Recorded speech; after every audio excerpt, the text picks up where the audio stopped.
And I'm just going to try to get through our agenda so we can hear what Area 4 has to tell us today. So we'll start with, can everybody silence your phones, please? And I'm going to do a quick call to order. Carol Gavin? Here. Excellent. Lisa Miller? Here. Excellent. Lilani Budenhagen? Here. Perfect. Elizabeth Pastrol? Here. Perfect. Ryan Seeberger? Not here. Jeffrey Stanek? Stallman, here. Stanek, okay, excellent. Marcia Coupe is here, and Thomas is not here. And you are here, Maria. Okay. So let's call to order and have a approval of our agenda for item number 2. Do we have a motion to approve the agenda? I'll motion to approve. Excellent, thank you. Do I have a second? I'll second. Perfect. All in favor? Aye. Excellent. Item number 3. We should just say any opposed and any abstentions, just to be, because it's for. Oh, okay. Any opposed or any absentations? Excellent. Approved. Item number 3. Brief announcements from staff commissioners and council liaisons. Do we have any brief announcements? No. Great. Okay, public comments. I see we have no members from the public here today. So can we just skip on to item number 5? Yeah. Excellent. Okay. Item number 5, consent calendar. All matters listed under the consent calendar are considered routine and non-controversial, require no discussion, and are expected to have unanimous support. The consent calendar will be enacted by one motion. Commissioners may request items be removed from the consent calendar for separate discussion and action.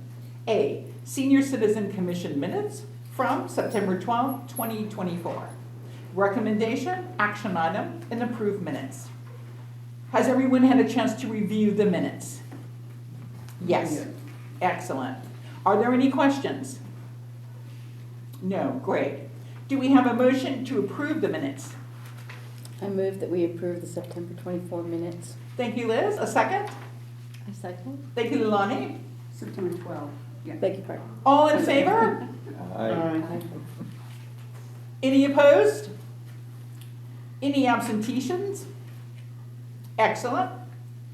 Okay, regular item.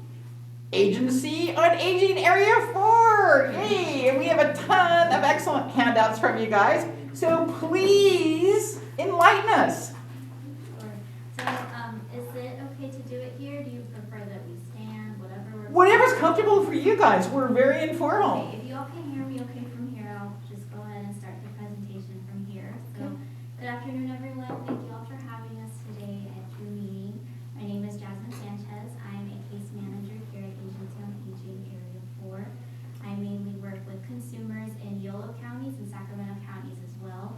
So I'm just going to do a brief agency overview to get the kind of general information and also talk about the aging, disability, and resource connections that we have within the agency as well.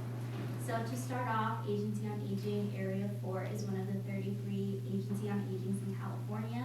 We do service 7 different counties across Northern California, including Yolo, Sacramento, Placer, Nevada, Yuba, Sutter, and Sierra counties.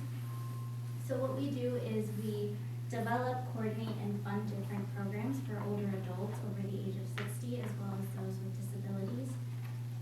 The services that we provide are not income driven, so you don't have to have, some service providers have to have like a certain income requirement, and they are all free of cost as well. No one ever gets turned away for any services that they are looking for. Many of these services that Agency on Aging Area 4 does provide does come from a lot of community-based organizations or other partners, also known as funded partners. So here in Yolo County, some of our funded partners include Del Oro Caregiver Resource Center, Health Insurance Counseling and Advocacy Program known as HICAP, Legal Services of Northern California, Yolo Healthy Aging Alliance, and as well as Meal on Wheels. We partner with them to provide those congregate meals for those in the area. We also have 211 and transportation services through the Yolo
that one-stop shop that the No Wrong Door system has, is it allows consumers to kind of reach one entry point and connect with one partner for access in seeking those services. We do understand that sometimes when others reach out for help, they kind of get a runaround sometimes, or they're just kind of pointed to different agencies or different directions. So with having this aging disability resource connection, it just allows someone to get service at one place, and we kind of do that connecting for them. And then it also understands the caregiver's needs, as well as respecting diversity as well. So one thing that the ADRC does really like to uphold, and the approach that they use is a person-centered approach, meaning that the consumer receiving those services, we focus on placing their wants and their desires at the heart of the decision making. So whatever it is that they wish to accomplish, that is what really drives that goal planning and all of that too. So we ensure that their preferences, their values, and their goals are guide the support that they receive, whether that's, like I said, the long-term care or just any kind of goals that they really wish to achieve. So now, with the ADRC, who do we serve? We serve older adults over the age of 60 or anyone with disabilities. The mission is to provide a network of support services for older adults and those with disabilities who are aging, and also provide additional circles of support as well.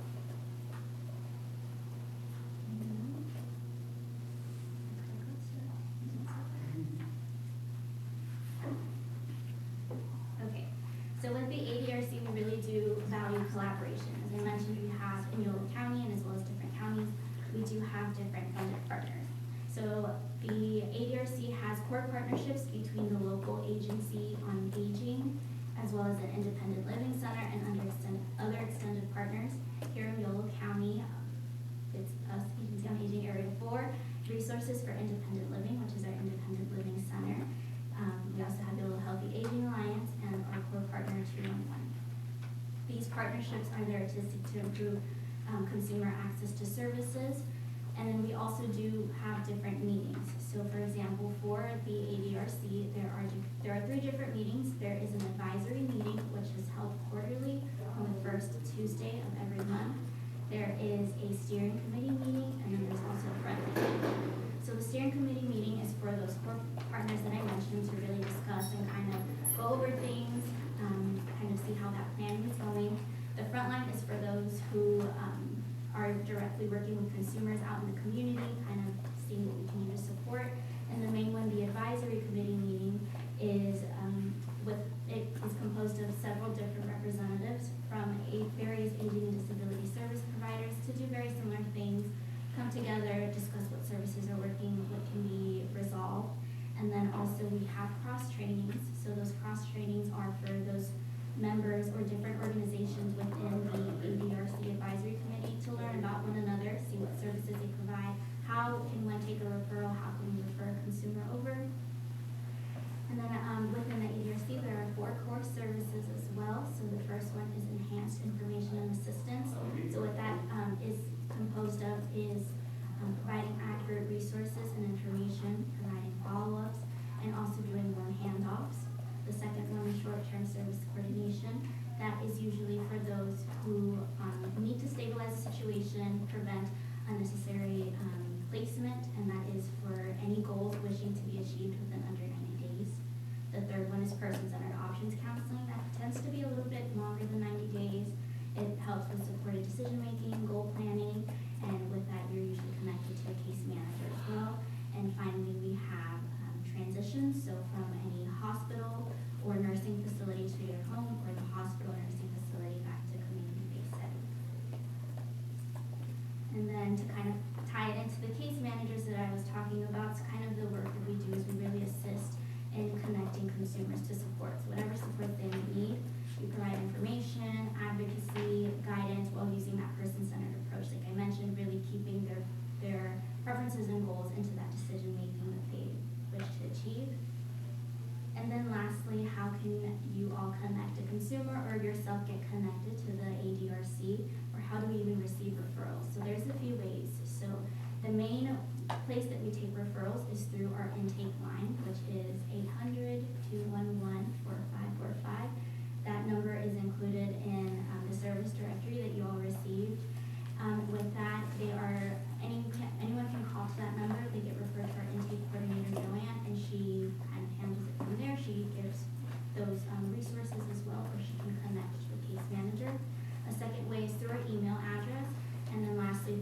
website. On our agency website, there is a contact us option where one can reach out themselves, giving a brief description of what they're going through or what services they'd like to receive.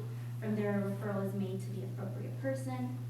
Then a case manager connects with them over the phone within 2 to 3 business days to do an assessment. That assessment assesses their activities of daily living and instrumental activities of daily living. And then also an action plan is made, which is that goal planning.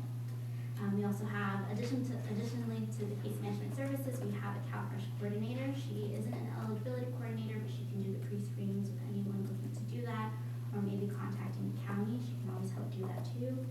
And if over the phone doesn't work, for those consumers in Yolo County, our core partners, which again, our Agency on Aging, Resources for Independent Living, and Yolo Healthy Aging Alliance, we all have office space at the Health and Human Services Agency office in Woodland at 25 North Cottonwood. So if anyone is looking to speak to someone directly in person, they can go up to the greeter, ask to talk to someone from the Yolo County ADRC, and one of us will be out to speak with them as well. So it's just a quick overview of the agency and then the Aging, Disability, and Resource Connection Case Management Program. Are there any questions or anything for me before we move on to the next person? No? I have a question. Yes. Because you mentioned you can speak to someone in person in Woodland. From Davis, that can be quite a hike if you're using public transportation. And during the summer, it gets extremely hot here. So is there a possibility that maybe once a week, someone could maybe come to the senior center or somewhere here in Davis and speak with someone if they need to see someone in person? Because they changed their scheduling, but that bus that goes to Woodland actually would be 2 buses. They run by the hour, and so like I said, in terms of the weather, that can be a deterrent for some people. Yes, so we do try to encourage to meet in the Woodland office. If transportation does become a struggle, then we can always work with them to see what works best. But I do like the idea of maybe having someone in Davis too, whatever we can do to be more accessible to everyone, it would really be helpful. So I can definitely see about maybe getting someone at the senior center. We would love that, Commissioner Gatlin. That would absolutely be something we can accommodate. Yeah, we will find a space for you. Yeah, We'll probably just have to double check on that and then we can all Yeah. connect about doing that. yeah. Any other questions? I'll turn it over to Gail for her part of the presentation. Yes, so everyone has a copy of my presentation. And so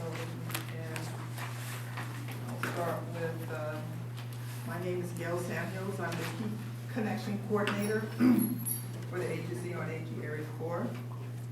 So the first slide basically, or the second slide basically, gives the reason why the agency is doing what it's doing. We have found that seniors are having a hard time finding affordable housing.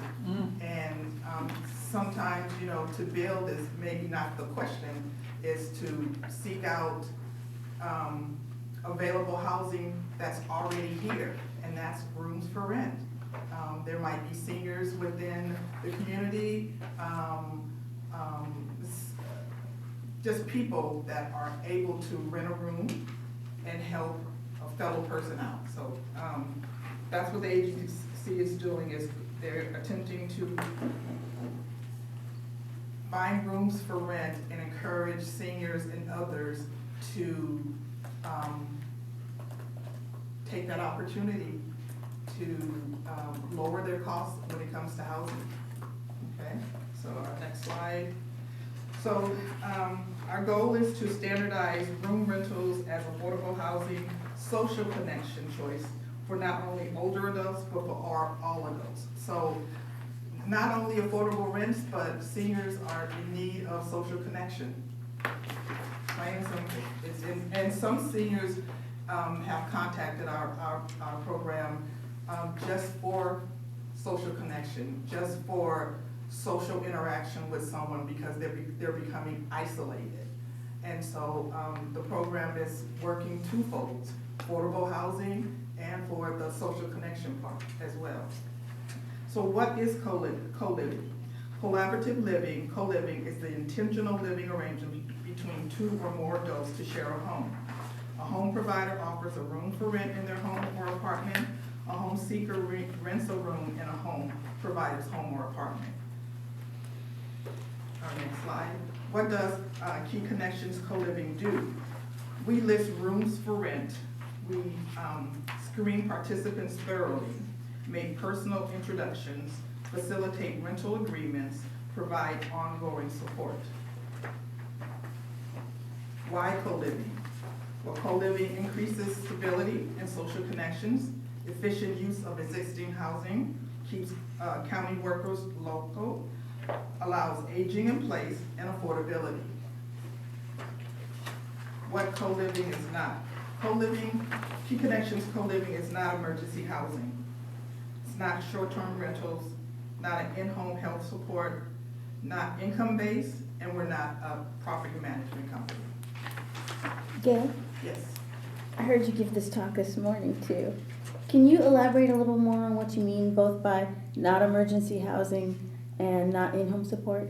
Well, in regards to emergency housing, our process takes, it's a process, okay? And so, we aren't able to, unfortunately, support emergency housing requests. And what was your question, the second part? In-home support, you said it's not In-home support. So in-home care, the process of helping someone with activities that relate to in-home care. And so our program is not an in-home care program, but it's a program to help seniors find permanent housing, okay? And so it, there are times where seniors cannot work as an in-home care provider. They don't have the skills or the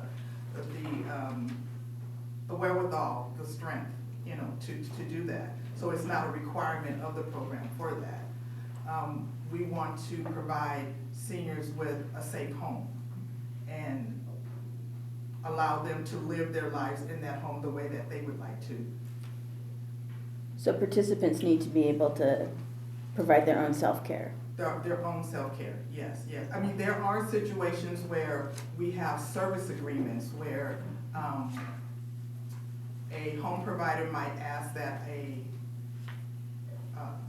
homemate help with transportation to their medical appointments or to church or to shop. Also maybe household chores around the house, walk the dog, things like that. That can be done, and usually that helps with a reduction in the rent that a home provider might ask for. So there might be a service exchange, but not in-home care where someone is, you know, looking after someone in order for them to live their daily lives within the home. So what, our next slide. So who co-lives? Home seekers. They're college students, they're travel nurses, they're professionals new to the city, they're single parents, they're young adults, they're old adults. Anyone looking for affordable housing and increased social connection. And for providers, providers are single parents, empty nesters, older adults, renters looking for a roommate, and anyone willing to share their home. So in regards to the home, what are the requirements for the home? They must be safe and sanitary, located within Placer, Sacramento, and Yolo counties. The rooms must be a private room with a lockable bedroom door, must have a window, a heating source, preferably with a closet or an area to hang the clothes within the room. The bathroom can be shared or private, and the kitchen privileges must include a stove, refrigerator, and shared or private cabinetry or pantry shelving. And then also dining privileges. So we want to make sure that the home seeker, the homemate, when they're in the home, feel like they're a part of the home. So we don't want someone to rent a room and have to cook and eat in the room. We want them to be able to, you know, feel like they're living and sharing along within the home. So those are our requirements for the home.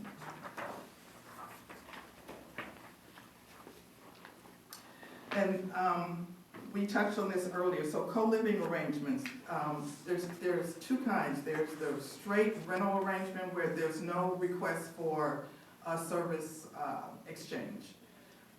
They just pay rent, and the home provider will give us the rent, the amount that the home seeker will have to pay for utilities, and if there's a security deposit, okay? For a mixed arrangement, that's where a home provider will ask for service exchange for part of the rent. And that's where a home provider will let us know, you know, what type of services or help they, I don't want to say help, but services that they need in the home for them to stay in the home. Because maybe it might be a senior that might need help with just keeping the house clean and having companionship that keeps them in the home as opposed to having to look for housing somewhere else. Okay. So our connection process. We have an application process that might be a little daunting, but it's daunting for a reason because we really want to first pre-qualify the applicants as they come in. So we have a background check along with references that we verify. And that process can be as short as a couple of minutes because that's how fast it is. In some instances, by the time our background check vendor notifies the home provider or the home seeker that the agency is requesting a background check. Once they, you know, send their authorization for the background check electronically, it's seconds when I get a reply back that says the background check is complete. But once we have qualified the applicant for our program, then they move into the second phase where we then drill down, if it's a home provider, what are you providing? The room, you know, what does that room look like? Is it furnished? Is it unfurnished? Is there a private entrance? Is there storage? Is the bathroom private or shared? What areas in the house is common area where the home seeker can share with the home provider? Does the home provider have pets? Will the home provider accept more pets? And then on the home seeker side, you know, finding out what the needs of the home seeker, you know, where do they want to live? Do they have a family member coming along with them, a husband, a child, a grandchild? Do they have pets? And what are they looking for? Someone might want a private bathroom or a room that has its own entrance.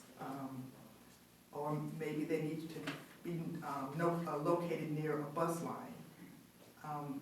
Just getting all that information into our system so then we can, and then we have our last part is our lifestyle questionnaire where we talk about, okay, who are you? Are you quiet, with, you know, into yourself? You like to walk and jog? You work at home? You know, what is your home life like so that we can try to match someone that's compatible with you? That's where the bulk of our questioning is, in that second part. And so we feel that with those applications and questionnaires, by the time we start working with our applicants, we have a really good idea of what they're looking for, and that better helps us match our home providers and seekers in a way that is less time consuming. We're not hitting and missing as long as they're really truthful and honest about how they want to live in our questionnaires, then we can do that. And right now, we have a couple of challenging situations. One is a disabled young lady that is now living outside of her condo because she can't live in her condo unless she has someone to help her with the household chores. Another situation, and she's in Sacramento. We have a home provider in Lincoln that we're trying to, we're looking to fill a room for him. He's an older adult. He is experienced with roommates, and so he's looking for someone to just come in and just be there. He's not looking for much social interaction. He will be social, but he has his own social circle, so he doesn't need that. And so that's just an example of a couple of our participants. And then open communication. We want our home providers and seekers to always be open in communicating with each other.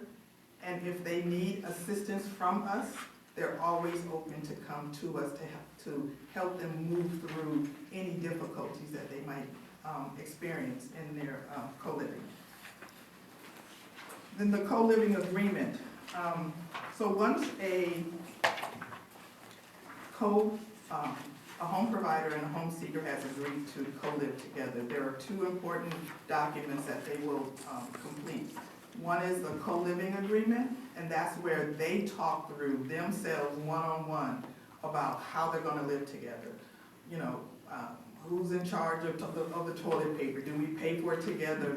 Just anything and everything that's important to them should be documented. And that's what this co-living agreement is about, is how they're gonna manage co-living, living together in that home. And then our program participation for home providers and home seekers, we require that there are no current criminal record history, pending charges of crimes against person or property, no substantiated case of abuse of any kind, at least 3 references. Home seekers must also have a positive landlord reference. And also we, in checking the references for landlords and in our background check, if a eviction comes up, that's also not allowed in our program. So if they have an eviction in 3 years, maybe I might talk them through. I mean, if it happened in the last 6 months, no, probably not. But in, you know, maybe at the end of 3 years, 3 years ago, if it comes up through a background check, people change. And so if they can show that since that eviction, they paid their rent on time, or whatever issues that they were having at the time of the evictions, they turned it around, we'll take that into consideration.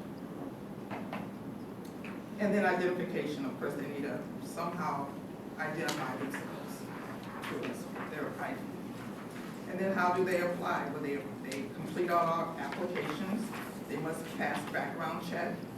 The home provider must pass a home visit and an inspection. So I go out to the home and inspect the home in a way that I make sure that the home is safe. I'm certified through the County of Sacramento to do a home inspection. And so we want to make sure that our seniors or anyone that's going through the program is being placed in a home that's safe. Our home provider must, our home seeker must pass an interview. So the home seeker will come into our office, or in certain cases I might have to go out to them and interview them to make sure that I know who they are, put eyes on them. It's real important. People, I'm finding that especially older females are a little, not reluctant, but concerned about bringing someone into that home that they don't know. And the more that I can say, I've met, I've talked with, this is just not, you know, a service where someone's dumping, you know, rooms for rent on our site and you know, anyone just going into to view a room. We're putting eyes on everyone. We're performing a background check on everyone.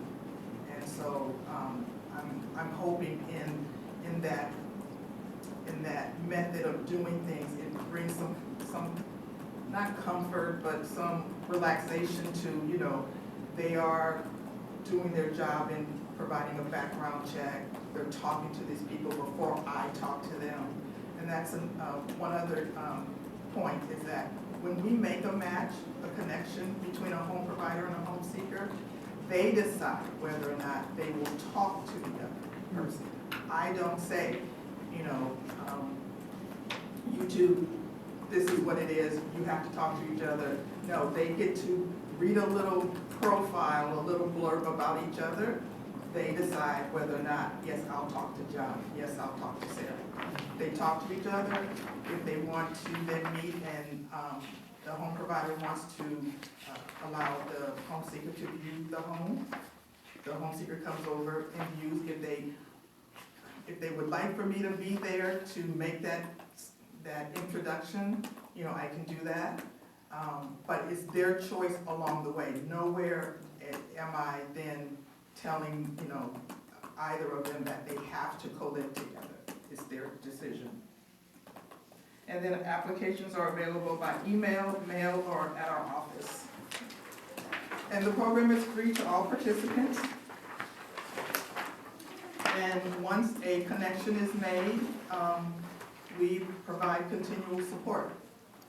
They can call us, ask questions, tell us about what issues that they're having, and we'll try to do our best to intervene to help them resolve it. So are there any questions? Yes, I have a question. I have many questions, actually. Sounds like a fantastic program, and you are so right. I just read in the New York Times that 34% of our country has a spare room, not including the guest room, that they could, in fact, be renting out. 34%. That's a very, very high number. Yeah. So I think you guys are really on to something super important. Marie and I have been talking about this as well, about possibly having a bulletin board here for people, and it would be wonderful to be able to work with you guys as part of that process. As a former legal aid attorney, though, hearing that people who've been evicted from their properties are not allowed to be in the program for 3 years is really concerning to me. We live in a time of really rapacious landlords and retaliatory landlords. I myself have handled hundreds of retaliatory evictions for all sorts of reasons. And I just would suggest, if I can, that maybe that be reconsidered. I don't think eviction itself should be a reason to bar somebody from such an excellent program as you have offered here today. So I would just suggest, if when you guys have your meetings, to take that into consideration. Retaliatory eviction is massive. It is massive. I read about it all the time. Housing is a super big issue for me. It has been my entire life, both here and also in Europe. And I think that we just need to look at a whole picture in a situation like that. The other question that I had for you is, how many co-housing relationships have you facilitated thus far? Is this a new program, or have you been doing it for a long time? No, so we just launched just over 3 weeks ago. Oh, wow! Yes, our official launch, but we did a soft launch where we were gathering home providers and home seekers, introducing them to the program and talking about it. We have about 30, so we have touched approximately 35 people that are very interested in the program. We have 2 home seekers that have already completed the first cycle of applications. We've run their background checks, and we verified their references, and they're ready to go. We're waiting on 2 home providers, one in Lincoln, the other in Sacramento, and one in Rancho Cordova, for them to get their paperwork in. That's the challenge now, is Mhm. getting this paperwork in and being able to process it.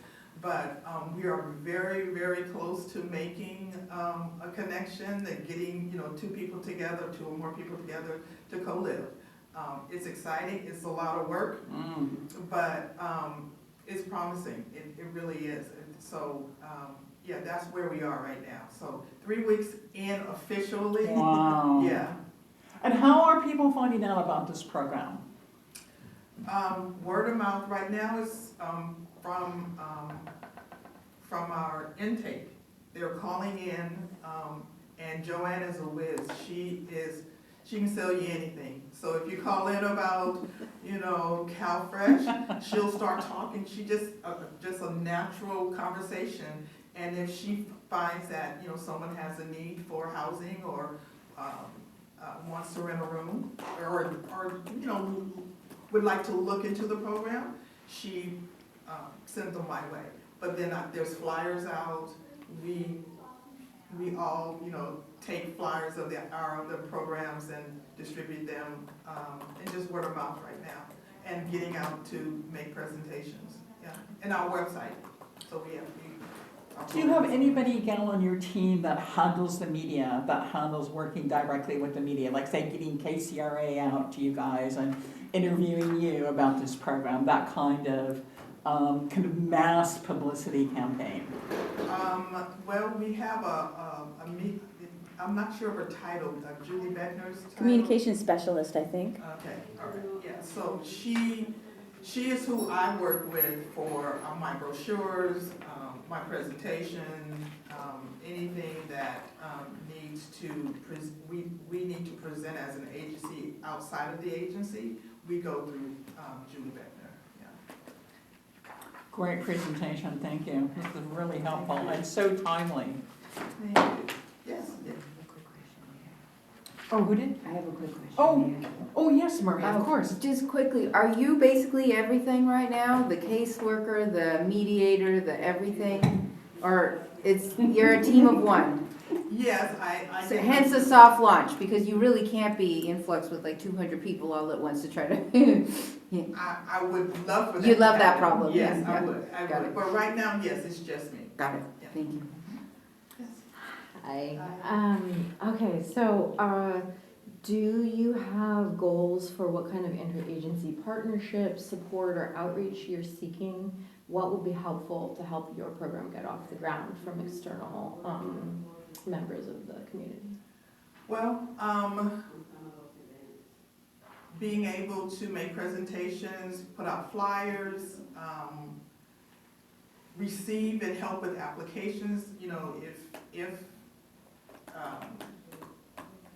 your office here would allow us once a week to come in and talk to those that are interested in the program and help them with their applications, yes, that would be something that would greatly help, because that's the, in the short time that we've been open, that's one of the challenges, is for those seniors that, for whatever reason, can't download the application, getting a copy to them and then receiving that copy back. So maybe is a holding challenge. office hours at specific community locations? Yes. Okay, yes. that's great. And have you done any community scans or community assessments to measure the level of room vacancies? Like, I'm really curious in Yolo County and in Davis particular, have you been able to to develop those sorts of measurements or have access to that information? Not yet, I haven't tiptoed around that corner yet. I'm, you know, just, this first push has been to formalize this program and get it ready to accept applications. Because anecdotally, I think Davis is very, very high room vacancy rate. Like Oh, the really? level of density in the housing that's available, existing housing that's available in Davis, just perceptually is very, very low. The density is low. There are many, many neighborhoods where you have one single person living to a 4-bedroom house in most of the houses. Okay, okay. And I've been really wanting to talk to people who have some way of understanding that with more formality or more measurement. Maybe send out a little flyer in the tax bill, is that allowed? Yeah. And that's, Follow up on that. yeah, that's another avenue I'm looking at is how to get to information, not just to seniors, because I've had phone calls from neighbors, from sons, daughters, uncles, talking about their senior friend, you know, niece, nephew, mother, father. And so it's not just getting information to seniors, it's getting information to everyone. Yeah. Because then everyone will look at the information and say, oh yeah, my aunt, or my neighbor down the street. And that's how I believe that we can get the program really revved up if we talk to everyone. Yeah, I imagine a lot of the faith communities would be really good places to send out outreach to, at least in Davis. Okay. Some of them are quite large and have quite large reach, like the synagogue, for example, in town. And then, strangely, I think actually realtors have a really interesting view there, and I think they have a lot of like technical resources where they can see the like built environment and crunch numbers in interesting ways. And I think they also have like some line item for sending out marketing materials. I think it would be really interesting to talk to some of them, and many of them, at least in Davis, have a civic minded element to them. A lot of them are kind of think of them are trying to do kind of good works in the town. So. Sure. Interesting enough, I have two realtors that have contacted me about either family members, friends of the family, or maybe clients. Uh-huh. And they're talking to me about, you know, that person maybe needing or wanting to have someone come and rent a room from them. I have a couple more questions. Sure. Okay, is the rent market usually in general market rate? So when it comes to market rate for a room, to me, there is no market rate. You can't, to me, I've been in property management for over 15 years, you can't equate a room for rent with a one-bedroom apartment, or even with a roommate situation. If two people are sharing an apartment, you know, they have full use of the apartment. But if you're opening up your home, let's say you have a 3-bedroom, 3-bath, Okay. living room, dining room, kitchen, den, all of that, you know, and then you say that the home seeker can only have use of their private bedroom, the living room, not my office, not the family room. The rental community in Davis is highly room specific. Oh, is it? Yeah, Oh, okay. like there are Oh. whole apartment complexes that they're officially commercially managed and owned, and they rent by the room. Okay, For like a 4-bedroom apartment okay. will be rented by the room, and so and you have many like, because it's so college student dominated, the rental market is very room specific. So there's a standardization and an awareness of the unification of a room has been made into like a commodity in Davis in a way that I think is not typical in other places. Yes. But that's an interesting thing to note. Like, there's just some sort of systems that have occurred, and there's whole new housing that's being built that is room by room, intended to be rented room by room. And so, are any forms of rental supplementation provided by the program? No. And how is the program funded? Is it just under the umbrella of Area 4? Yes. Okay. I think it's Title 3B. Okay.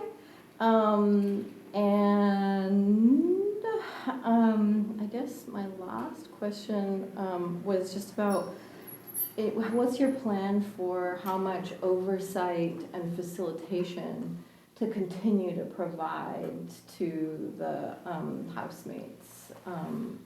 as their relationship goes on? So if Are they you have thinking a, of yourself as an arbitrator or a conflict manager? yeah, if they call it, if that's the point, is that if they have an issue, we want them to call us for us to help them move through that. And if they don't have issues, unless they wanna just call and say hello, you know, but we want them to know that, they will have assistance, during their co-living period, so they can call us at any time. Okay, well, good luck with the program. Yeah. It's really needed. Thank you. Yeah, fantastic program, Gail. Yes. Yeah, I would say this is fantastic. I'm really excited to hear this too. I mean, I have a neighbor who's been doing this for a long time, a college student, and I just like, there's so much potential here. So are there other agencies on aging that are doing this? And if so, like, what can you learn from them? How big are they? What are the pitfalls? What are the stumbling blocks? I believe that each agency, I believe there's 2 other agencies, maybe one north, I'm not quite sure. That's okay. I can't, but I believe that there are 2 other agencies that have home share programs. And so, I think every agency might be a little different. Okay. So it's not the same. It depends on Okay. who comes to us and how they're coming to us, you know, Mhm. and what challenges they bring with them. Mhm. I have a gentleman who has a very low income, $640. He's living in an RV.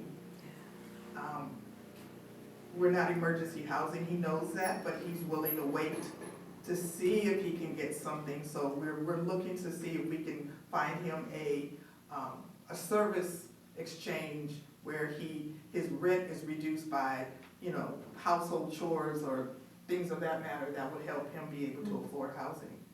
So recruiting homes sounds like a It is the really big number part. one focus. Right now, I know that will change, but I have more people interested in renting a room Yeah. than renting a room. That's- But I know that's gonna switch very soon. But I need rooms. I need rooms. I'd hit up the churches, the synagogues, the mosques, those people. If you Flyers door to can, door in some yeah, give them neighborhoods. their agenda. I think, and Church some of the folk would be a very good place to go. Okay. Some of Very the good. neighborhoods that Leilani was talking about, I think like having something like this going and just, you know, there are a lot of houses with drop these older off at all the people still houses. there. And their families are I gone. partner with Meals on Wheels. They could distribute flyers to the people who are receiving to their Meals. homes. Honestly, I think Yolo cares. You know, a lot of the houses that are now empty, largely empty, are now, you know, there's a widower or a widow residing in one, and the rooms are empty. Sure. And so those sorts of things.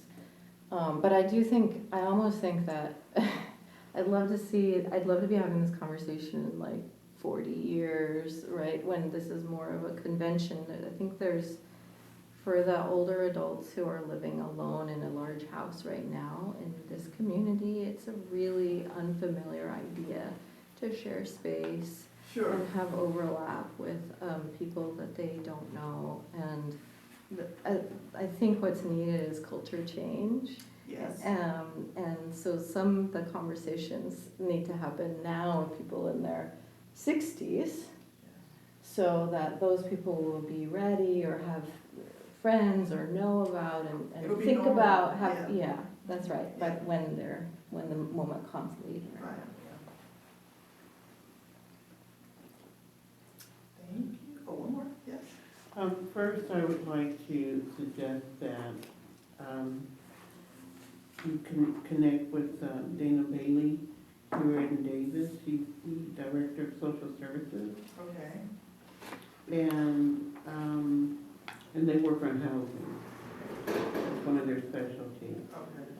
And second, I would like to suggest that you do a presentation with Yolo County Housing Commission, and they meet towards the end of the month. I'm not really sure.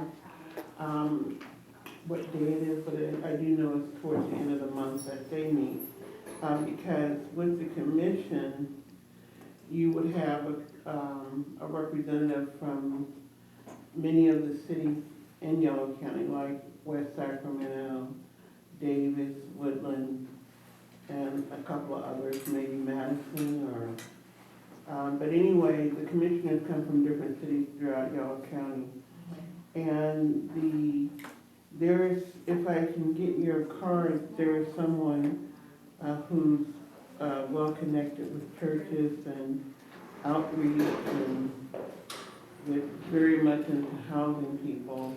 Okay. I would send your email and information about this program to her, and the next meeting would be in March. And also, just going back a little bit with, I think it was Jasmine. Yeah, in terms of getting the information out, because I used to, one of my adult children attended UC Davis, and there was absolutely nothing for information about people who have disabilities and people or extended family members, like with some cultures, it's the extended family, not just the students, so they're staying in a 2-bedroom or 3-bedroom family unit. But it would also provide resources for a grandmother or grandpa that's with the family. And because actually I was isolated over there. I had some fabulous neighbors, fortunately, and they would carry my equipment and stuff in my wheelchair even. But that's not everywhere. But I think that and they can also have students who are disabled. So I think that a connection with them, you may want to consider that. But I will forward your information to this person that deals with housing. They've been in Davis for quite some time. Thank you. Has this gone into the scene, this information? Well, no, because it's brand new. We just got it. I wasn't sure if it was But I think really that, new or just new. yeah. Yeah, and the newsletter of the senior centers. Well, certainly when we promote the office hours that we'll have here, Yeah, in Woodland and wherever. that would be great. Absolutely, Lisa, yeah. I've been wondering about the Davis Senior Center's potential role in supporting the ADRC initiative. I have thought that having an office here, having a door, having there be some office hours for a co-located person could be really impactful. Yes, we do little pieces, and I'm sorry, because I know we still have 2 presenters, but, you know, we do have HICAP office hours, the Tax Aid Assistance Program's office hours, Legal Services in Northern California office hours, and Veteran Services in and out. But we would love to have, to facilitate more, basically. We wanted to have RIL here too, Resources for Independent Living. It's just been an issue of finding times that work for both of us and having a specific type of time frame on a consistent basis, but it might be more quarterly, but yeah, absolutely. Yeah, fantastic. Gail, thank you so much. We really, One more, yeah. just really quickly, Yeah. really quickly. And I want to piggyback on something that Marcia said in regards to the eviction. Because to me, they're legal disputes. They use the word evict, but some of them are legal disputes. And they shouldn't say evictions, but as Marcia was saying about retaliatory issues, I had an experience when I was recently divorced.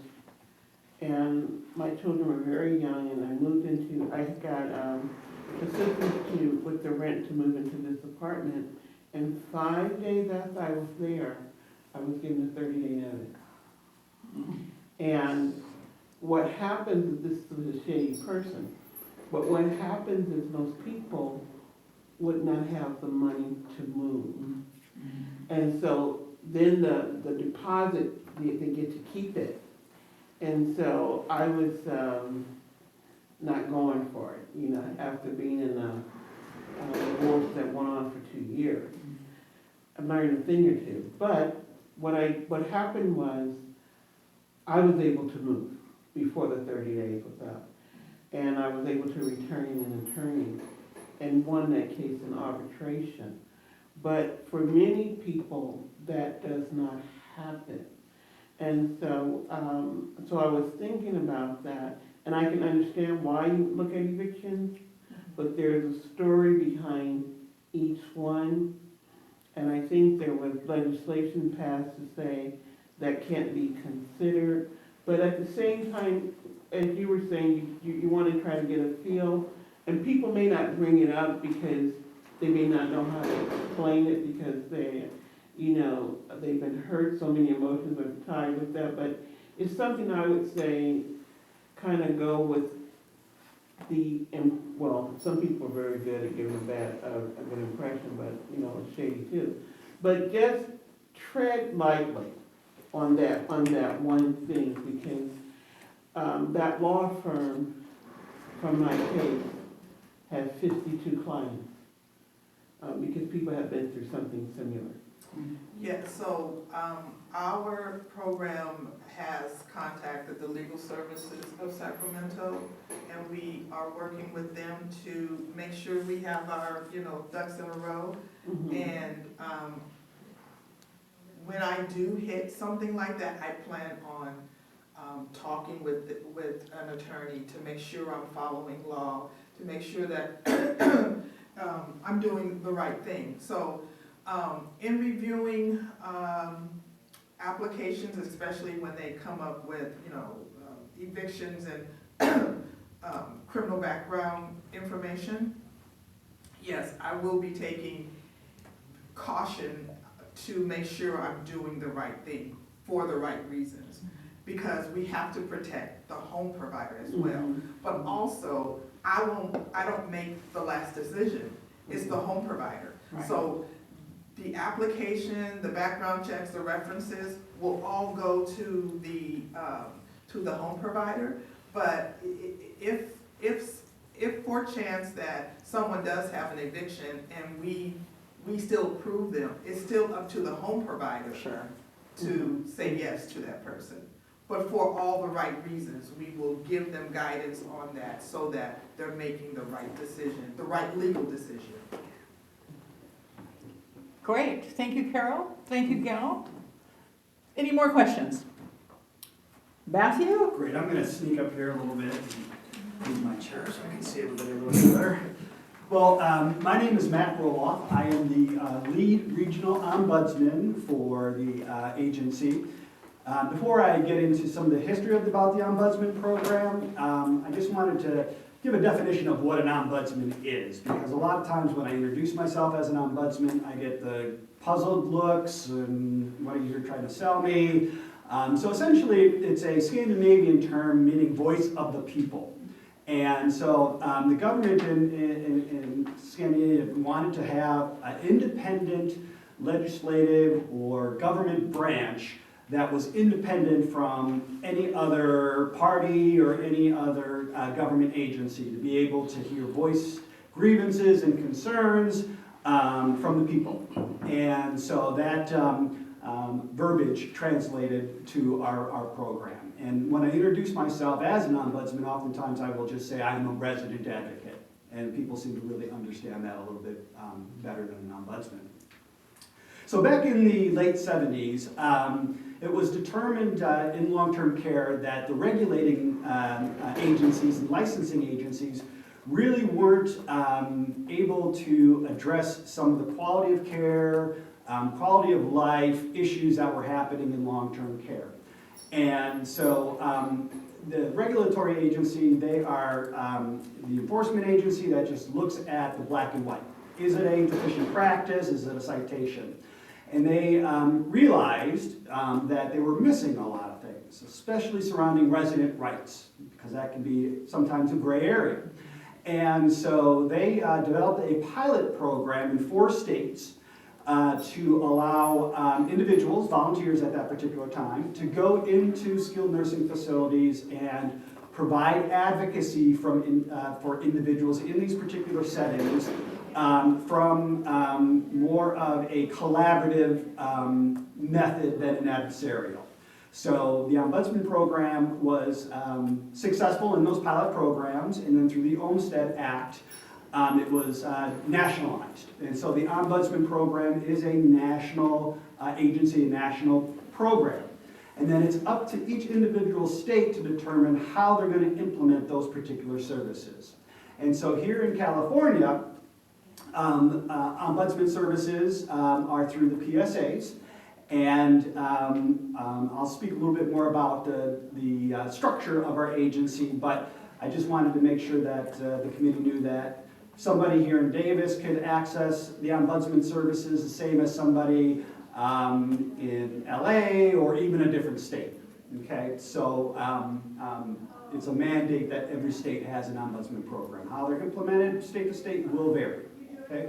I feel very fortunate about PSA 4 because we've really developed a model, in my opinion, that best serves the constituents and the people we serve. Because long-term care can be very challenging, convoluted, and complex. Oftentimes, people don't hear about the Ombudsman program until people are in crisis or they're in the system already.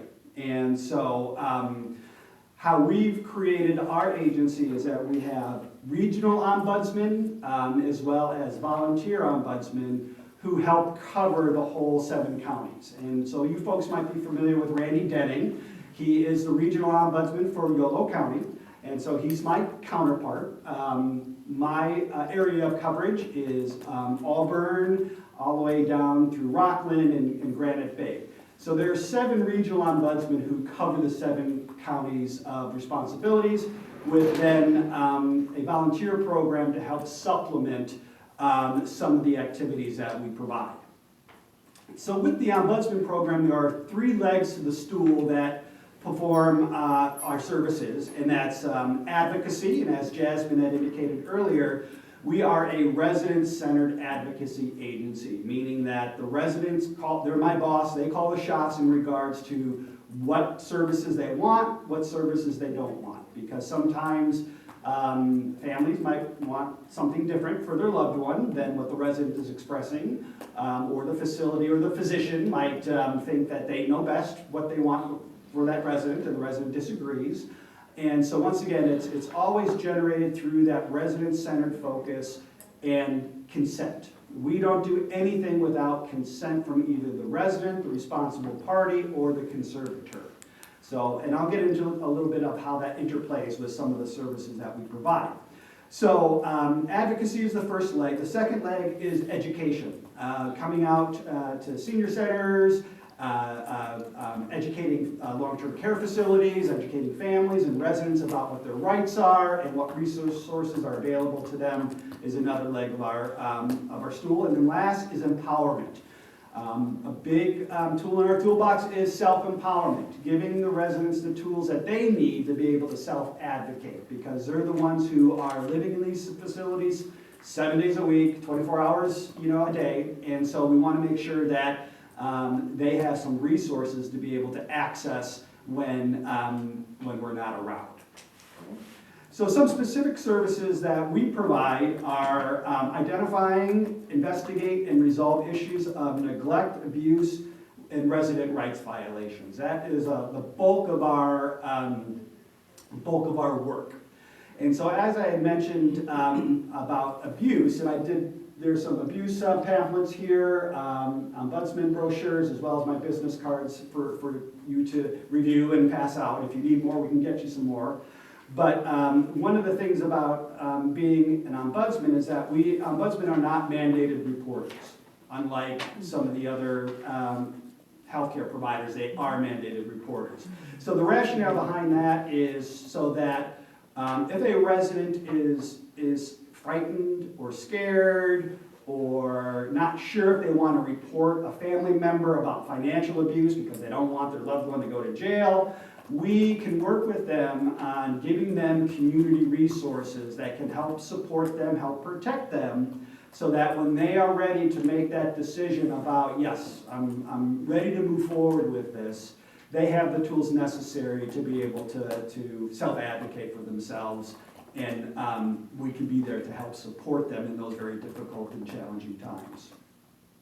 Some of the other services we provide are information and assistance with facility information. Oftentimes a family member will call me and say, can you share with me what you know about this particular facility? We can't necessarily give them confidential information, but we can educate them and share with them that these are some of the things that you would want to look for in a good facility. Go during off hours, go during a mealtime, talk with some of the residents. See how the staff are communicating to the residents when you're visiting with them. So we can kind of give them some general suggestions in regards to how to best pick a best facility for their loved one. And there are many different types of facilities out there. Back in the early 70s, there were just nursing homes for the most part. Now you have different types of assisted living to be able to navigate through that particular type of long-term care setting. And not only are there licensing differences, but there's also financial differences in regards to who pays for the nursing home, who pays for the assisted living. So we can educate them in regards to Medi-Cal benefits and Medicare benefits, and kind of give them at least a little bit of a baseline in regards to where to go to next. We also provide information and assistance on admissions agreements, and one of the biggest one is don't sign anything until you fully read and understand that document. Because once you sign on that, you agree to the terms and the conditions of that legal contract. And so oftentimes we educate families and residents on the importance of being an educated consumer when they're reading those particular documents. Once again, elder abuse, levels of care, and quality of care issues. We also provide witnessing for advanced healthcare directives, specifically for nursing homes. It is in the probate code statute that whenever a long-term care nursing home resident is initiating and drafting a new advanced healthcare directive, that we are special witness requirements for that. So we are making sure that the resident understands the document, that they're not being coerced or threatened or harassed to sign these particular documents within the facility. We also provide trainings and community presentations like we're all doing here today, but we also have core partners that we work with out in the community, such as Adult Protective Services, law enforcement. We're providing mandated reporting requirement education to the fire departments in Sacramento and the Elk Grove area, so that first responders have an idea of what a mandated reporter is and what information is required in those SOC 341s. Not only are we doing that, but we're also providing resident rights-in services to facility staff directly, so that they're not just listening to the social service director over and over again, they're getting outside resources coming in who can perhaps answer more complicated questions or bring a fresh perspective on resident rights and the obligations that staff have within the facilities. So some of the resident rights that we work with mostly is surrounding abuse and neglect. We get reports from long-term care settings on resident-to-resident altercations, staff altercations, and unfortunately, you know, abuse can be anything from financial exploitation, physical, sexual, mental, and so we are mandated to go out and meet with the residents and to determine, does the facility have a plan in place to keep that individual resident safe? Is the resident within that particular setting feeling safe? And making sure that there's a plan in place moving forward so that these issues don't continue to happen. Okay? One of the bigger things, also another big area that we get is involuntary discharges or evictions. And I hate that word eviction because, you know, it's not a legal process, and they're not going to courts when a facility, they have the ability to serve somebody a 30-day involuntary discharge notice based on some conditions, but there are appeal rights and there are certain avenues that residents and families have that can challenge that determination, as well as with like a nursing home, there has to be a safe place for that person to be discharged to. They can't just say, well, call up a family member on a Friday afternoon and say, well, we don't like your mom, she's, you know, keeping staff up at night, come pick her up. So there are protections in place to prevent those particular things from happening to residents. The other thing is that they have a right to be able to voice grievances without any type of fear of retaliation.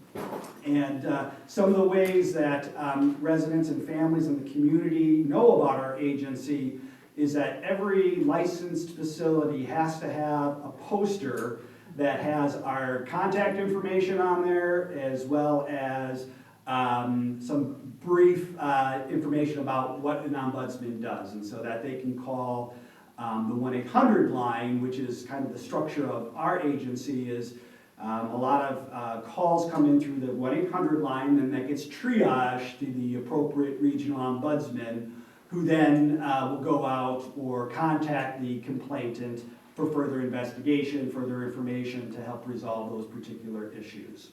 So not only, once again, we have the 7 regional ombudsmen who cover the 7 counties, but we also have a volunteer component. And we are, currently we have 7 volunteers who are supplementing our agency with doing general facility visits, because that's another mandated activity that the Ombudsman program is providing, because we're trying to be proactive out there.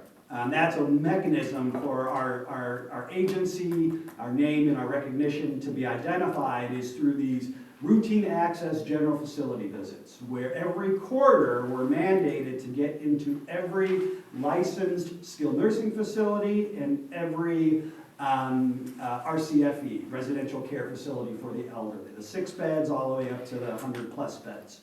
And so the volunteers are really super in regards to getting into the board and care homes and getting our information and contact information out there. I don't want to take up whole much more time. I know we're running over before Catherine gets to talk about the volunteer program more in detail. But are there any specific questions the committee would like to ask me? I have a couple Yes, of quick please. questions. How many people are served in the 7 counties, approximately, that you work with? And also, do you have an idea of how many facilities overall we're talking about?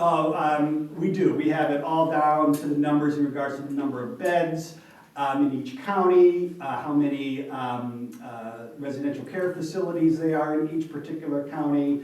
Off the top of my head, I can tell you there are close to, if I'm not mistaken, around 37 skilled nursing facilities in the 7 counties. And with the RCFEs, there are so many new ones that are popping up, especially in the Placer County area, that it changes quite frequently. But I'd be happy to get you the specific numbers a little bit later today or tomorrow.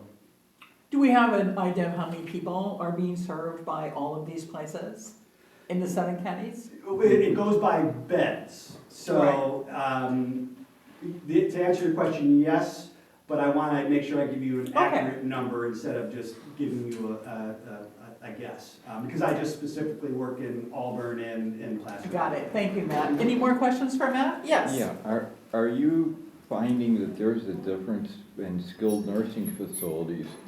Let's say it's owned and run by a service organization, or let's say it's privately owned. Yeah, there's been a big shift in long-term care, as I'm sure you're all aware of. You know, back in the 80s, you know, the hospitals were kind of the nursing homes, and then the hospitals kind of became the nursing homes, and now we're seeing that, or the nursing homes are kind of becoming the hospital, but now we're seeing the RCFEs being more like the nursing homes with higher acuities and people who probably need a higher level of care than what they're receiving. But to answer your question, traditionally the nonprofits and the private run nursing homes, they had more skin in the game, so to speak, in regards to their reputation and their employees particularly. They seem to be more willing to spend the extra money to make sure that residents were getting the highest are you talking about privately owned or?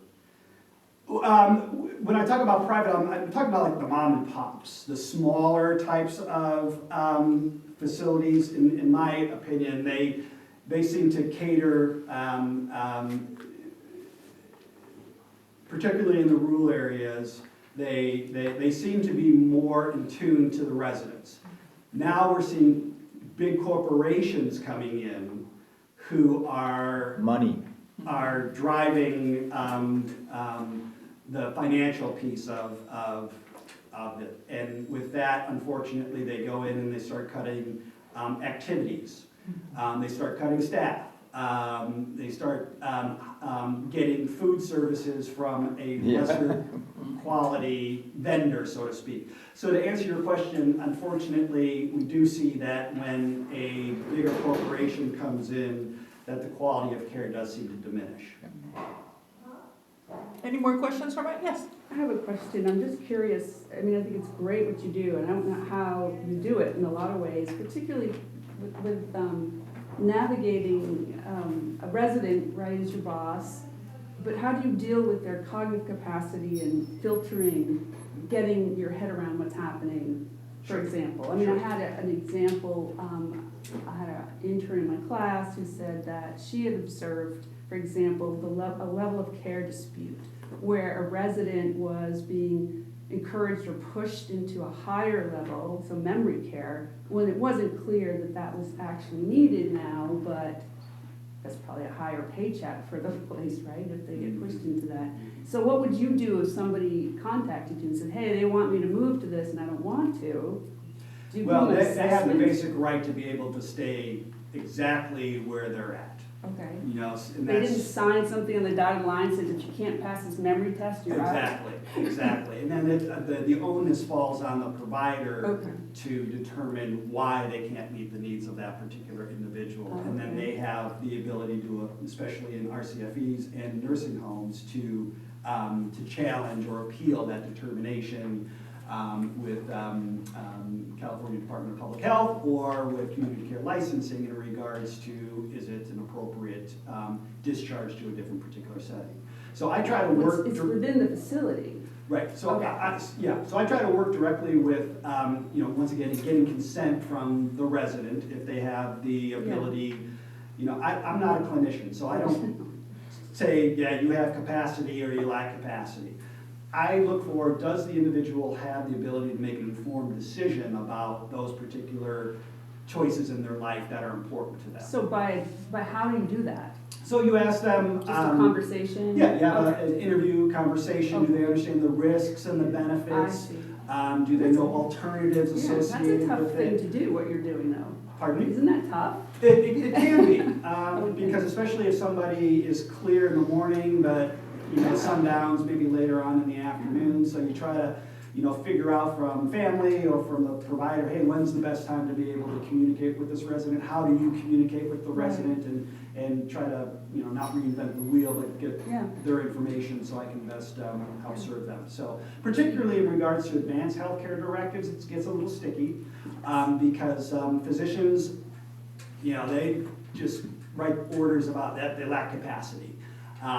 Without really understanding, well, hey, that person had a urinary tract infection. Of course they were delusional and they, were confused, but they're clear now. But that order is still in the documentation. Which there's a law that's being pending, or people are deliberating. I don't know what process, where advanced care could include end-of-life assisted suicide for someone who has dementia. And we already know about the regular assisted suicide, but where your situations will change is if this person does have dementia, they decide, they've signed this a long time ago, that if they get to the stage they want to end it. This is going to be a completely new area. Yes. There are places within the Advanced Healthcare Directive that allows you to spell out your specific wishes. So you could potentially, add that into your Advanced Healthcare Directive. So the tricky part is if dementia hangs on for 10 years, is hanging on to that, because you have to have done it when you were clear. minded. Yes, So being able to then make you would informed have to decisions, figure out yes. if there is that document from 10 years ago. I just think it's amazing that you're doing this. I'm kind of in awe. It's like, it must be hard. Some days are more challenging than others. But thank you for your. It's awesome, yeah. Any more questions for Matt? Great, thank you, everyone. Thank you, Matt. Catherine, you're up. Like me to go? Would you? I don't know. We have, yes, Are you sure? oh, no, we're all ears. We're very eager to hear about your volunteer program.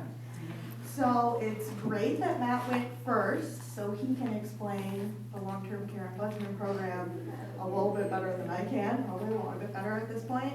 So volunteers are, right, you said that there's 7 Yes. staff? Right, so 7, that's 1 staff per county by yourself for all of those facilities, for every complaint that gets referred, right? Like, that seems like a lot for one person.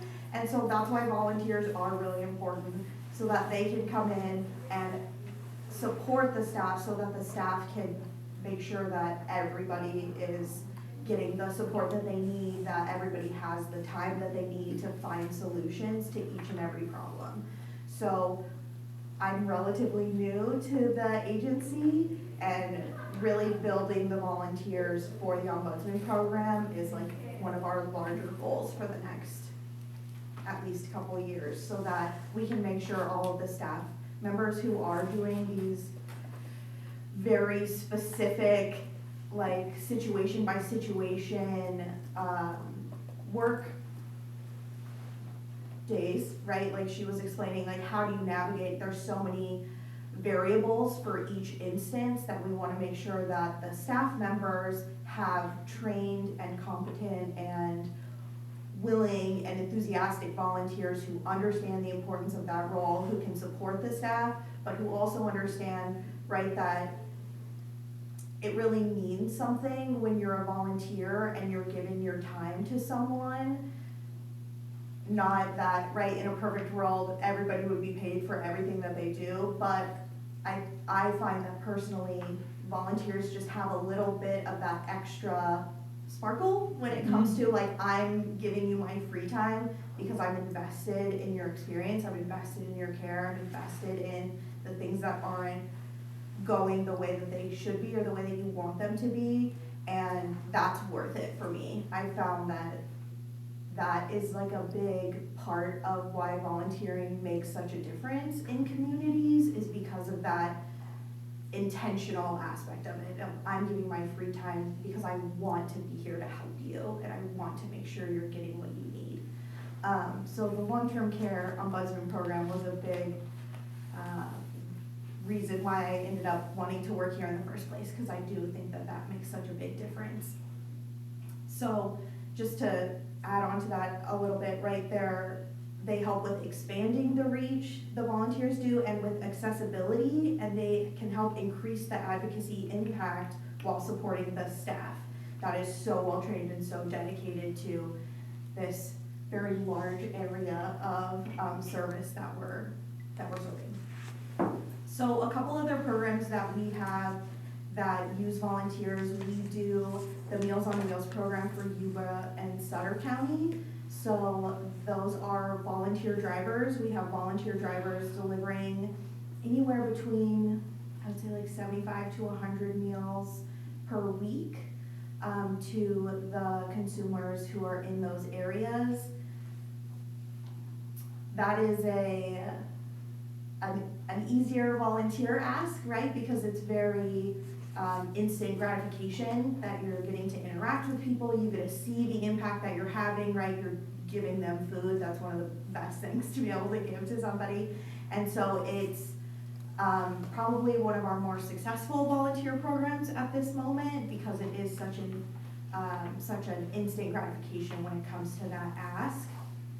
I believe as of right now, we have 9 volunteers that are currently in rotation for that, and there are 6 volunteers that are in the process of getting cleared to start with this new year. So we're really trying to build into these programs. We have garden builds that our agency does, where they go to specific facilities and it's kind of a one and done project for the day where they'll have volunteers come help them and build the garden beds in the senior living facilities. So it's just the groundwork, right? We're gonna make the beds, we're gonna get you started so that ideally the community can continue it. But as of right now, we just have volunteers coming in and helping our team to start those. We did 6 garden builds this last year. I believe we had a little over 300 volunteers in total. So it has been a really successful program so far with a lot of easier volunteer engagement. We're looking at working with people who have court mandated community service hours when it comes to these garden builds, because this is the only form of volunteering within our agency right now where you don't need any sort of training or any sort of background check or anything like that, where you can kind of show up day of, participate, and leave and have it be over.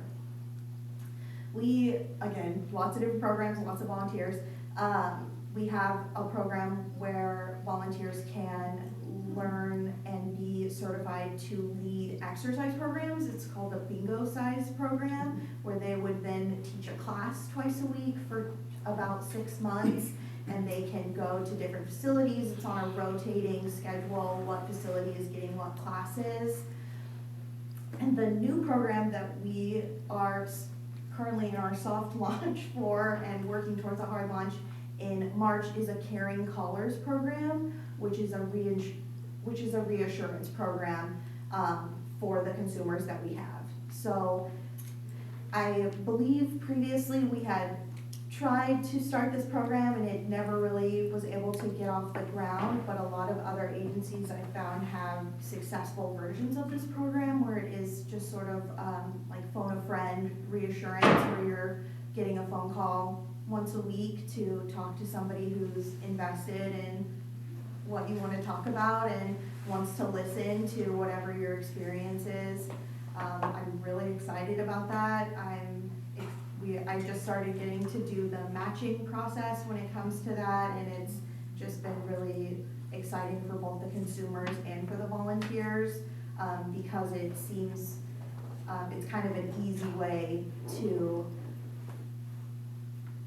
start either volunteering or to start receiving assistance if you're a little hesitant when it comes to things like that. If you're fighting social isolation, right, if you're really yearning for community, that's a good way to get that started, is to have a volunteer who's also in your community start building that relationship. So ideally, we can build that program into not only a Friendly Callers program, but a Friendly Visitors program, because we know that with the population that we serve, that isolation is such an issue. And we're, you know, it was already an issue when COVID happened, and now we're all still on our way out of that and trying to navigate how to build connections and have community around us. So those are the programs that we're working with now. We have office volunteers who come help print and organize all of these pamphlets, who we are looking into helping in many different departments when it comes to our agency.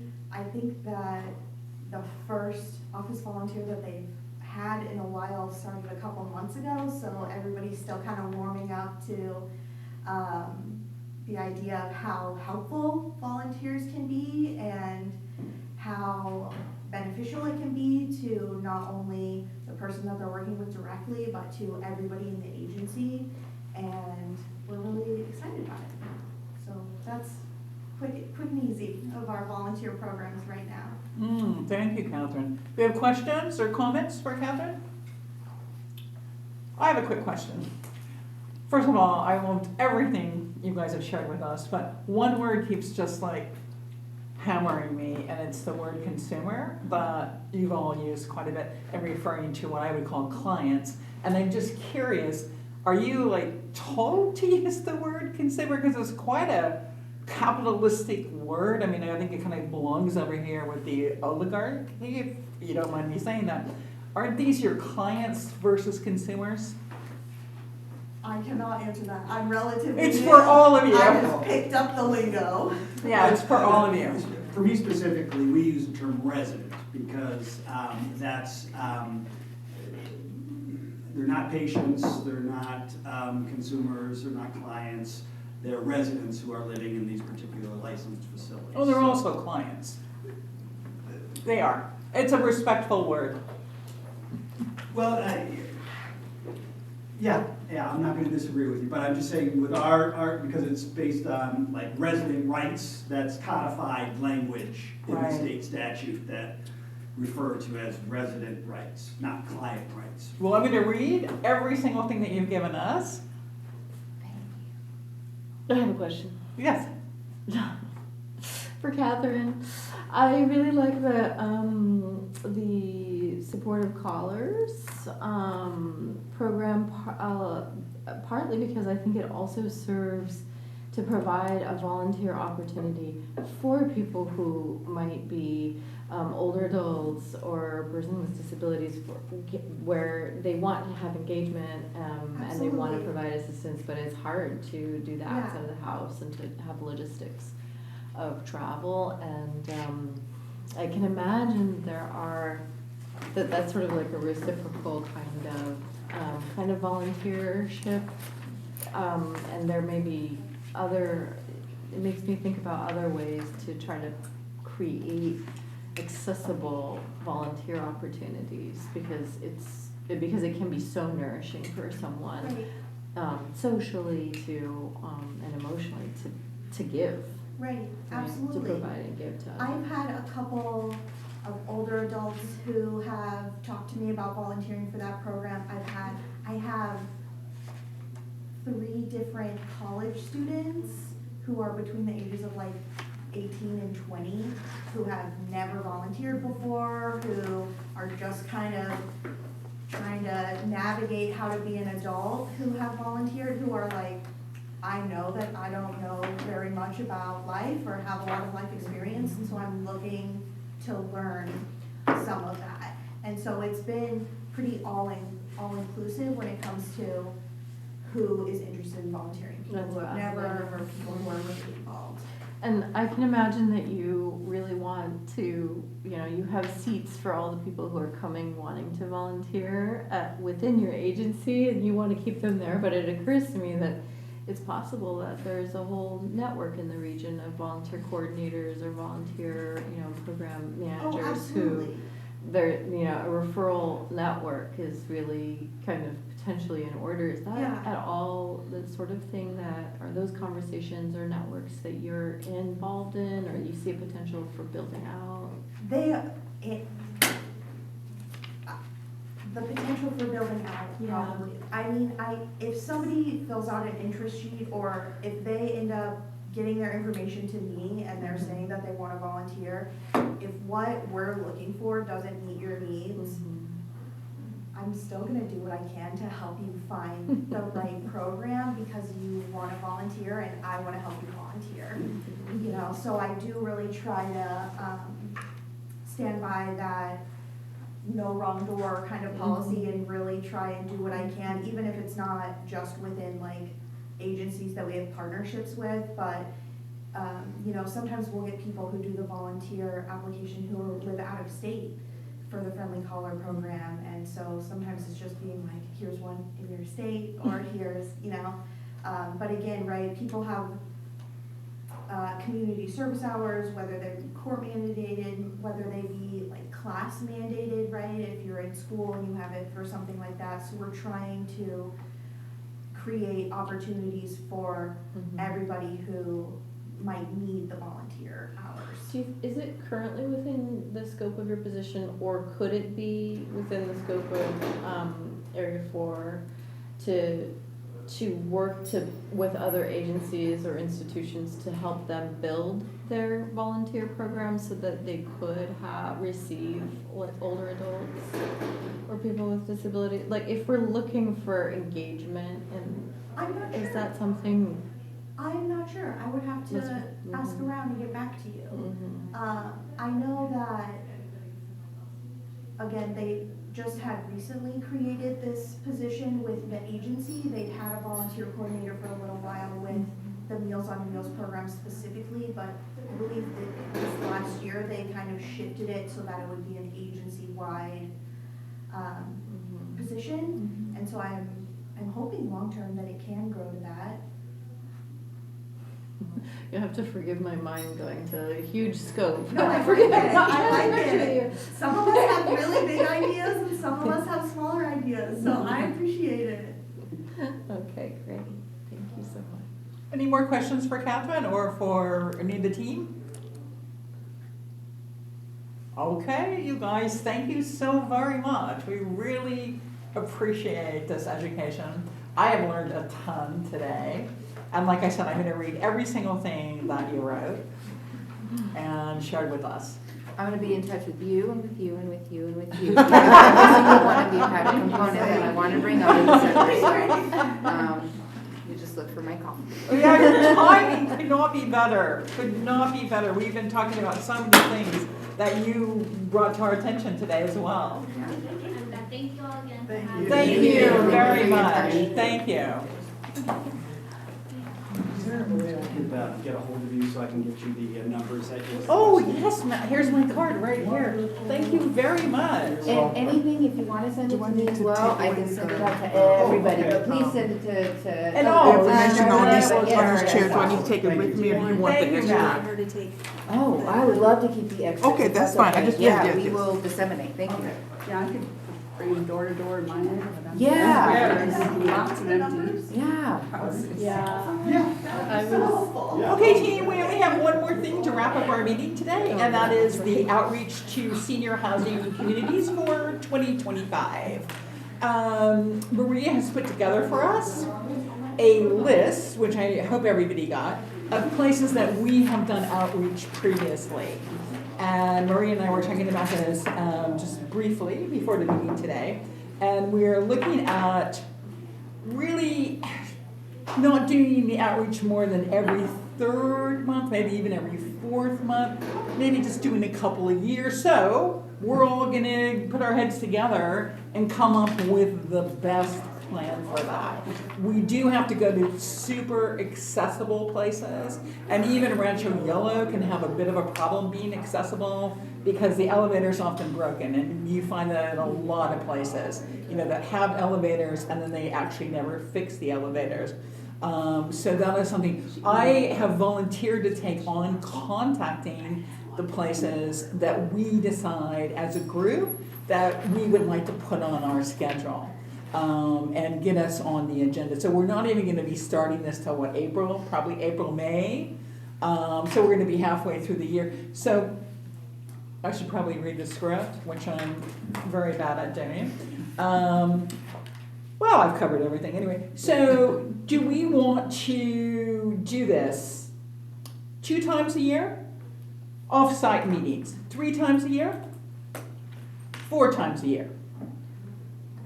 let's do just a How many quick- in favor of 2 times a year? Well, just so we can review right now, we currently are scheduled to meet every single month except for December and August. Is that correct? No, that's not correct. We will meet as needed. So we do have a tentative schedule every month, but we don't always have an agenda full of things to meet every single month. Yes. Yes. We have a tentative schedule every month except for December. But we have a tentative schedule every month except for August and December. Yeah, okay. Yeah, Thank you. yes, Okay, yes, thank you yes. so much. Okay, Yes. okay. August and December. So we don't ever meet in Okay. August and December? Correct. Okay. Yeah, most other commissions as well, pretty much all bodies, unless they have like an absolute time-sensitive special meeting, are recessed for those 2 months. Okay. Oh, well, then we only And have then 10 months. yeah, and then June 30th is the end of term date for commissioners. End of the month. End of the month of June. So June. For some, it varies, but yes, for, I think they wanted to, anyway, please go ahead, yes. To put everybody on that same calendar? Well, Wait, no, that's what I very? mean, it's offset, no, it's staggered, so that we don't lose an entire commission. No, yes, I know, but Yes, just explaining to Marcia. eventful, Yeah, eventful things in the life of the commission and as pertains to the calendar. correct, that Okay, happened then in June, I'm eventful trying things to, happening in that's June. what I'm trying to. Yeah, Okay, so then June is kind of like a start, and there's usually a cycle of new commissioners. I mean, ideally, there's a new cycle of new commissioners coming in, like July. So July, and then August is no meeting, and then September, So that was October, my first November. meeting, That's was kind of like the September. Yeah, orientation. Even though I got chosen in the summer. Right, the right. fall is Yeah, a it little was- bit yeah. like orientation. So I don't know if it makes sense to try to have off-site meetings when commissioners are new commissioners might be orienting, if we're thinking about that. What do you all think about that? Probably wait. I mean, not the next month. I mean, not their first month, I would think.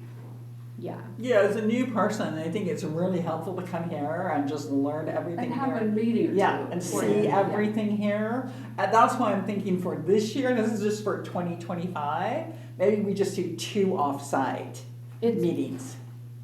It's been my experience also that basically in the summer there's almost no agenda items. It's had to be. I think it's been rare that there have been meetings in the summer. well, I'll tell you the benefit of that in the summertime is, as one of the things I noted is that the agenda is very light when we have off-site meetings because the focus is the location. So when we have, it's actually very conducive to off-site meetings to have a lighter month because you're basically just there to share who you are, just give an overview of the function and purpose of the commission and that you're the eyes and ears of city council, and then you bring it to the public, which is always also, as you noted on, I it's hit or saw. miss. Sometimes it's Like 6 nobody. people, right? And sometimes yeah. it's, more Yeah. than that. Sometimes it's got to do with whether there's some issue they're grappling with that they'd love to be able to voice and express and have a different platform to do so. But in terms of the life of the council, are there any other significant cycles of governance or of community input that the council is doing that would be useful for us to think about? not as at we this take time. this up? I don't have any kind of outline or bullet points as far as what council wants out of offsite meetings. And not every commission does offsite meeting, but we found with this demographic specifically that it was nice to be able to go to people because they couldn't always come to us because of transportation and sort of other Yeah. challenges. Let me rephrase that question. Cycle of governance for the council that the council uses for themselves. Is there? Oh, that I know that they have, like, for example, a cycle of reviewing their city goals and creating new city goals. Is there an annual cycle of any type, or where critical matters might be coming before them that we already know are calendarized or cyclical? I don't have anything at this time. Okay, are you aware of I'm any? not aware of any. Okay. So are you thinking summer maybe? Are you trying to like say I think- summer's one? Well, and I think in terms of February or? I think in something? terms of Davis, the highest energy there is a sense of regardless of your relationship with the university, there is a sense of a surge of energy Yeah. in the fall. There's a kind of a sense of a reconvening of the city. We're getting started. Here we all are, and there's a highest energy in the fall, I think. And it's a very orienting, people, it seems like as a city, everyone's orienting themselves and figuring out which groups to volunteer for and what to do. So my sense is that September and October are kind of high engagement months. And then I would say again in maybe February, March are high engagement. Those are naturally high engagement months, just in terms of my read. Summer is very low. And I think by April people are hunkered down for the next kind of dealing with the next thing. So you are trying to say the most likely time for people to be with us at that site, more than what our agenda might be. It's just like there'd be more people likely to show up. That's what I'm thinking. think that's a legitimate way I to don't think know. about it. I was just curious if I got it right. Maybe January too. There's a surge of energy and interest in civic engagement in January because people are feeling very refreshed with the new year and making new commitments. And yeah, so. So maybe next year we could look at January, but for this year, perhaps we could, because we're gonna need some forward planning to get into these places. October is a very good month, I agree with you. And how about we shoot for May? May and October. May is Older Americans Month. Oh, perfect. Perfect. Do you want to try to do March and May of 2025? No, May and October. You want to do May and October. May and October of 2025 for our 2 off-site meetings for 2025. Because we're gonna need time. It's already the middle part of January and we're gonna need, a lot of these places, including where I live, Rancho Gila, we have a newsletter that comes out every month. We've already missed the February deadline for that newsletter, so it's now gonna be the March newsletter would be the earliest we could ever get anything in. So the earliest that I can think of we could get anywhere is April. So we're doing that location? Oh, I'm not saying that at all, no. Oh, okay. No. But it takes planning, that was. Yeah, it takes planning, right. So I would suggest we do, for this year, May and April, 2 off-site meetings this year. May and October, you mean? I'm sorry, Yeah, May and okay. October.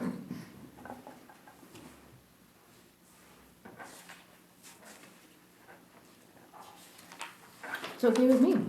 Okay, great. All in favor, say aye. Aye. Aye. Guy. Is that a motion? Okay. That did we you let's make we a can motion? formalize a motion to have 2 off-site Okay. meetings. Oh, yeah. Yeah. I offer a motion to have 2 off-site meetings in 2025. 1 in May and 1 in October. All in favor, say aye. Aye. Aye. Aye. All opposed? Um, Did you oppose? Yeah. Oh, okay.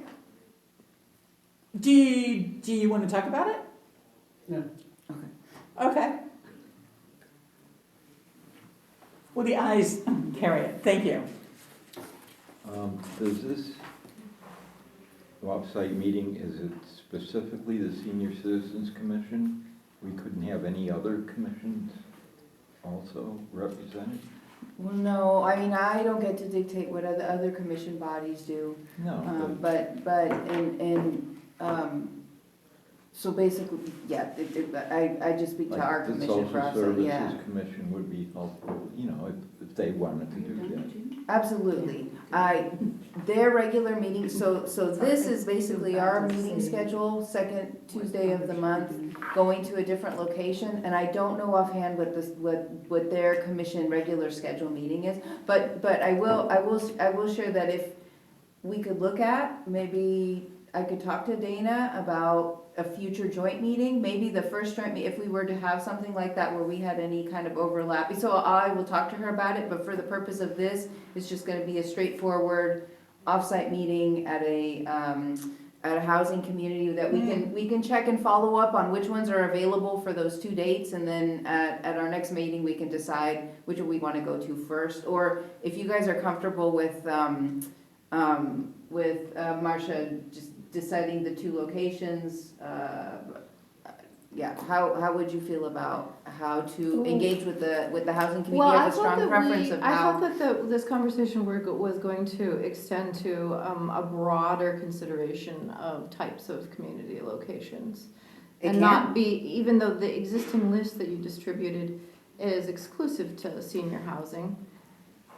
Yes, and I actually had it in the script just to express that this list does not restrict us from visiting other housing communities, but whatever location we choose, there should be some connection to older adults. So yes, that's a Right. conversation to be had, so. And I'm going to actually look into other places. So what we can do, how about this idea, is when we meet next month in February, I can bring a complete list of all the senior housing that would be available to us for off-site. Would you also like to include other housing communities that have some kind of, you know, touch with seniors, whether it's just not age restricted or whatnot, that you want to bring to the table to also consider in the discussion? Well, my recommendation is to consider other forms of community at which seniors might be a part of or component of,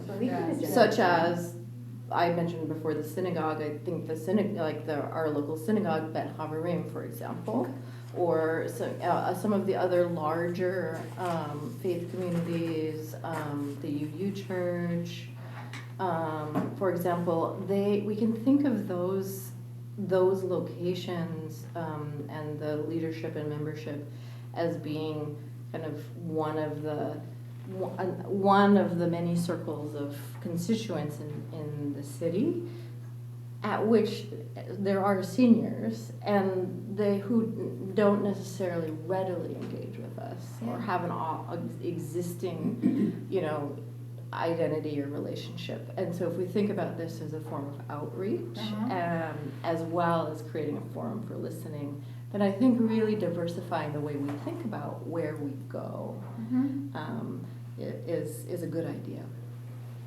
Yeah, I'm totally open to that. I think that's a good idea, to not just make it just senior housing places. Because you're right, we could recruit some new people who aren't involved with us, especially in the faith-based areas. I like that idea a lot, so we'll add that to the list. Okay. Can anybody think of other types along that theme of other kind of natural community centers or gathering places in town that are organized around other kinds of themes? The library. Interesting. The library is for everybody, and you see everybody at the library. So that could be a place as well. I think that's brilliant. Thank you. Farmers market? I thought about that too. Oh. Oh, I love the farmer's market. I love that too. I just have to just throw out there, not to be Downer Donna here, but the logistics, we have to have the owl and the Right. thing and everything. And then Right. if weather's a component, we have to have something where we're definitely shaded, definitely. But I love the farmer's market idea. That might be an opportunity for, you know, not just necessarily offsite meeting, but just, I'm trying to see how, But additional outreach. additional outreach, exactly. Right, doesn't have to be. So maybe maybe our agenda item next month is a little bit broader, you know, ways to engage. And we bring it to just kind of identifying some outreach, some offsite meeting opportunities, but then also what are some because our city has farmers market opportunities where we do outreach. And so I could partner with maybe a representative from our commission for some existing frameworks for something like that, and broader considerations than an offsite meeting where we don't necessarily need a whole recording and agenda and approval and so on. So Well, it sounds like if we could choose one of the faith-based places, and they chose us, and the library, we would be out twice in our community in 2025 in places we have yet to go. The library would probably need some planning, right? Because I'm sure they're booked. They're fantastic though. They have the Mary L. Stevens Library, which I have a lot of relationship with. They have fantastic facilities, exactly what we need. Right. And I find them to be not as booked up as I had expected. Okay, so we might have to be flexible on the month is all. Of course, that's why we're getting started now. Yeah. Yeah. Okay, everybody, thank you so much. Thank you, much appreciated. See you next month on the second Tuesday in February. Make a motion to adjourn. all right. Meeting adjourned. Thank you. The last time I saw you. Thank you, Maria. Thank you. Thank you so much. Maria, I have a question about minutes. Yes. You put September in. Yeah. I put September, that's because I in June. hadn't done something in the November one that I needed to Oh, correct. So wow. November is Both. coming. Okay, thank you. Yes, I yes. So that'll be next I was month. scratching my Yes, head. yes. You're like, why are we off? Yes. There had been, back when, the last time this had happened, back when we had special meetings that we Yeah. couldn't So do the pain the must be minutes, much cause those better. special meetings, and we had like 3 sets of minutes to do, That's like what 2 I meetings later. Oh, okay. I didn't know what you I had, was but I missing a figured, bunch 'cause I would of just check time. and see how you were. So I got confused, because I missed a whole bunch. Remember, then you moved it to one. Did I